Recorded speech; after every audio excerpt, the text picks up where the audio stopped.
नमस्कार। यह है ग्रहों की पाठशाला में आपका स्वागत है। मैं हूं विनोद गुप्ता।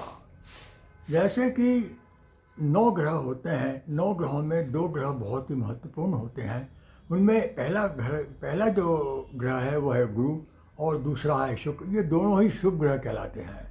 यदि ये कुंडली में शुभ हैं तो इनका प्रभाव आपके जीवन पर बहुत अच्छा दिखाई देगा।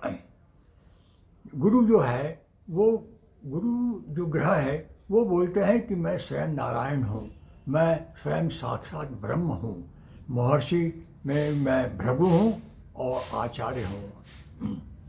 यदि ये गुरु आपकी कुंडली में एक भाव में, प्रथम भाव में, पंचम भाव में और नवम भाव में बैठते हैं तो वह व्यक्ति बहुत ही यशस्वी बनता है।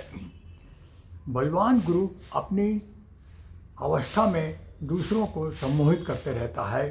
यदि यह बृहस्पति त्रिकोण में बैठे हैं तो ये अधम्य हैं और सत्य के मार्ग पर आदमी को चलाते हैं, अच्छी स्थिति इनको देते रहते हैं। जो यदि यह दिग्बली हो तो यह बहुत ही अच्छा है, यदि लग्न में हो तो यह बहुत ही विशिष्ट प्रकार के फल देते हैं, हजारों पापों को ये नष्ट कर देते हैं।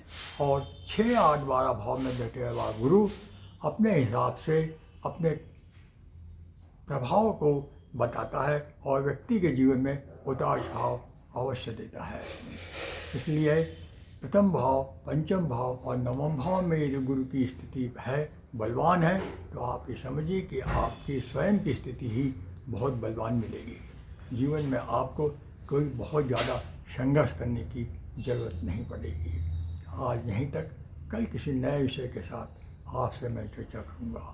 आपसे अनुरोध है कि आप इस चैनल को देखें, शेयर करें और सब्सक्राइब करें। जय श्री कृष्ण।